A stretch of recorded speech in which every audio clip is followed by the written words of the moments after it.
वो हो गया जो किसी ने गुमान भी नहीं किया था। दोस्तों, इजराइल के एम्बेसडर जो हैं यूनाइटेड नेशंस के अंदर, वो सीधा सीधा उन्होंने जनाब पाकिस्तान पे इल्ज़ाम लगा दिया, ठीक है ना जी। तो उसने उंगली ऐसे की, डैनी डैनन ने पाकिस्तान के सफीर पे उंगली की, आसम इफ्तिखार अहमद पे। फिर इसराइल ने कोई कमेंट किया तो मैंने सुनी है वो डिबेट, ने बड़ी हार्ड लाइन ली है।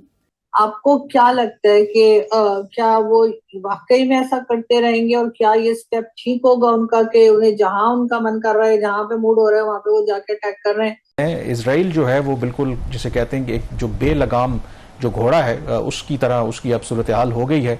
अब उसकी वजह क्या है? क्योंकि Pakistan stands with the Qatar. और यही वो बात है कि वहां मौजूद इसराइली नुमाइंदे को आग बगूला कर गई और मौसूफ पाकिस्तानी मंदूब से उलझ पड़े। पाकिस्तान अलजायर और सोमालिया के मुतालबे पर बुलाए गए सलामती काउंसिल के हंगामी इजलास की बरतानिया और फ्रांस ने भी हिमायत की है, जबकि तमाम जो 15 अरकान है बशमूल अमरीका, इनकी मंजूरी से मजम्मती बयान भी जारी हुआ है। तो गैर तो हमीयत और शदीद अल्फाज की औकात बताओ क्या है, क्या हैसियत है? शदीद तरीन मैं लिख देता हूं, तुम्हें फर्क पड़ेगा? एवं अपनी अवाम को बेवकूफ बना रहे हो। पहले अपना घर सीधा करो, अपनी टांगों पे खड़े नहीं हो तुम।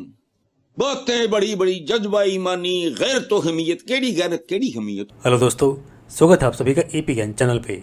तो फ्रेंड्स, आइए देखते हैं पाकिस्तानी मीडिया की लेटेस्ट वीडियो। तो दोस्तों, आज इस समय पाकिस्तानी मीडिया के अंदर जो न्यूज़ छाई है वो है यूनाइटेड नेशन सिक्योरिटी काउंसिल में इजराइल के एम्बेसडर ने जो धुलाई की है पाकिस्तान की, उसकी काफ़ी चर्चा है। और उसकी वजह यह है कि आप जानते हैं कि पाकिस्तान आ बैल मुझे मार वाली हरकतें हमेशा से ही करता आया है, ख़ास तौर से धर्म और उम्मा के नाम पे, जिसने पाकिस्तान का अभी तक तो बेड़ा गर्क ही किया है। और उसकी एक मिसाल फिर हमें अभी यूनाइटेड नेशन सिक्योरिटी काउंसिल के अंदर, जहाँ पे पाकिस्तान फन्ने खां बनने की कोशिश में लगा हुआ था और कतर पे हुए इजरायली हमले के बाद अरबों को पाकिस्तानी यह दिखाने में लगे थे कि मालिक हम भी आपके साथ ही हैं, और इजराइल को घेरने की कोशिश की पाकिस्तानी दूत ने यूनाइटेड नेशन के अंदर, जिसके बाद इजराइल के रिप्रेजेंटेटिव डैनी डैनन ने पूरी भरी सभा में जो पाकिस्तान की धुलाई की, पाकिस्तानियों का मुंह देखने लायक था। जिसके बाद अब चर्चा पाकिस्तानी मीडिया के अंदर काफ़ी हो रही है। तो दोस्तों, आइए देखते हैं पाकिस्तानी मीडिया की इस लेटेस्ट वीडियो को। साथ ही आपसे रिक्वेस्ट है कि प्लीज़ चैनल को सब्सक्राइब करके हमें सहयोग दें। Thank you.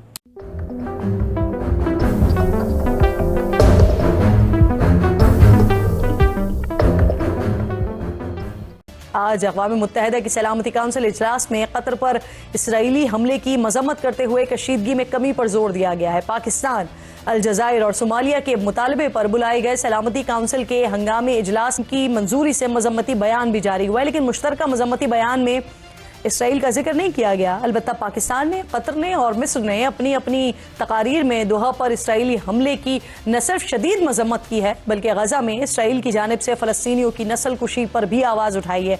और यही वो बात है कि वहाँ मौजूद इसराइली नुमाइंदे को आग बगूला कर गई और मौसूफ पाकिस्तानी मंदूब से उलझ पड़े। दोस्तों, इजराइल के एम्बेसडर जो हैं यूनाइटेड नेशंस के अंदर, वो सीधा सीधा उन्होंने जनाब पाकिस्तान पे इल्ज़ाम लगा दिया। उन्होंने कहा जनाब, जैसे हमास है ऐसे ही अलकायदा है, और आप लोगों को पता होना चाहिए कि आप लोग अलकायदा को हार्बर करते रहे हैं, आप लोग तो दहशतगर्दों को सपोर्ट करते रहे हैं। ये डैनी डैनन है इनका नाम, the Israeli ambassador to the United Nations. और ये इन्होंने कहा है कि जी पाकिस्तान जो है वो चेंज नहीं हो सकता। पाकिस्तान जो है उसने al Qaeda chief Osama bin Laden को शेल्टर किया। अब उसकी वजह क्या है? क्योंकि Pakistan stands with the Qatar, ठीक है ना जी। तो उसने उंगली ऐसे की, डैनी डैनन ने पाकिस्तान के सफीर पे उंगली की, आसम इफ्तिखार अहमद पे, ठीक है जी। आप तो दहशतगर्दों को रखते हैं, आप कौन होते हैं हमें बात करने वाले? क्योंकि पाकिस्तान ने कहा है कि अच्छा, पाकिस्तान क्या करता है? जारी बात है, पाकिस्तान इस सिलसिले में इंडिया और इजराइल दोनों को क्लब करता है, और क्लब करने की वजह से मतलब ये चीज है, ये एक सीरियस चीज है कि हमारी लड़ाई जो है वो इंडिया से निकल के इजराइल तक भी जा चुकी है। लेकिन इजराइल को, जारी बात है, इंडियंस ने ये पॉइंटर जरूर दिए होंगे मैं if I will not be wrong, मेरी असेसमेंट है ये। अच्छा, सवाल ये पैदा होता है कि अगर उसामा बिन लादेन पाकिस्तान में था तो मुझे सिर्फ इतना इस चीज को समझना है कि क्या अलकायदा के दहशतगर्द दुनिया के किसी और मुल्क में मौजूद नहीं है? जब अमेरिका डेजी कटर बॉम्ब मारता था अफगानिस्तान की पहाड़ियों में, तो सवाल ये पैदा होता है, उस वक्त तो वो मारते थे, कह रहे थे हम अफगान इनको मारेंगे, उन्होंने मारा, वो सारे वहां से निकले और पाक अफगान बॉर्डर खुला हुआ था, जो कि आज भी बहुत हद तक खुला ही हुआ है। अब हम उसको बंद करने की कोशिश करते हैं, अफगानी कहते हैं इसको बंद ना करें, हमारे लोगों का आना जाना है इसमें से। दुनिया में कोई मुल्क ऐसा नहीं है जिस तरह हमारे साथ ट्रीट हो रहा है। हमने इस चीज को बहुत क्लियरली रियलाइज कर लिया कि भाई नुकसान हमारा हुआ है। किसका नुकसान हुआ है?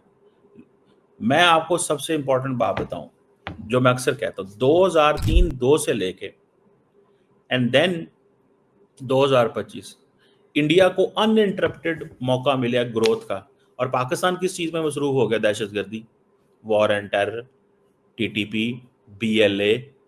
हमारे घर में तरक्की आई नहीं। चाइनीज आए, फॉरेन डायरेक्ट इन्वेस्टमेंट लेके चाइनीज को पकड़ लिया गया, उन्हीं को मारना शुरू करते, तो नुकसान तो हमारा हुआ, किसी का कोई नुकसान नहीं हुआ। इंडिया को तो इस चीज का सामना करना नहीं पड़ रहा कि दुनिया में हम बॉर्डर बंद करते हैं, अफगानी कहते हैं नहीं बॉर्डर खोल के रखो, हमने आना है। हम कहते हैं पासपोर्ट लेके, वो कहते हैं हमने वीजा लेना ही नहीं है, हमने वैसे ही क्रॉस करके आना है। तो मतलब पॉइंट तो यहाँ पे ऐसे है ना भाई साहब।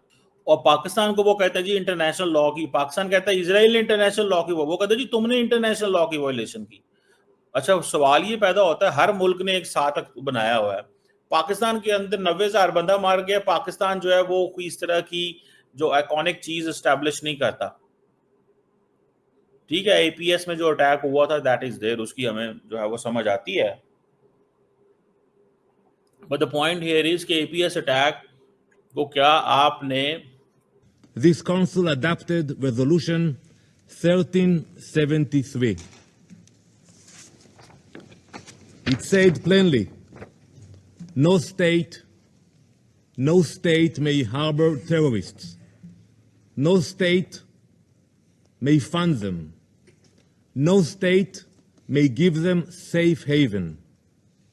I urge you all to read this resolution. Any government that does so breaks this council binding obligations. That principle was clear then. It must be upheld today. And when bin Laden was eliminated in Pakistan, the question asked was not why target a terrorist on foreign soil.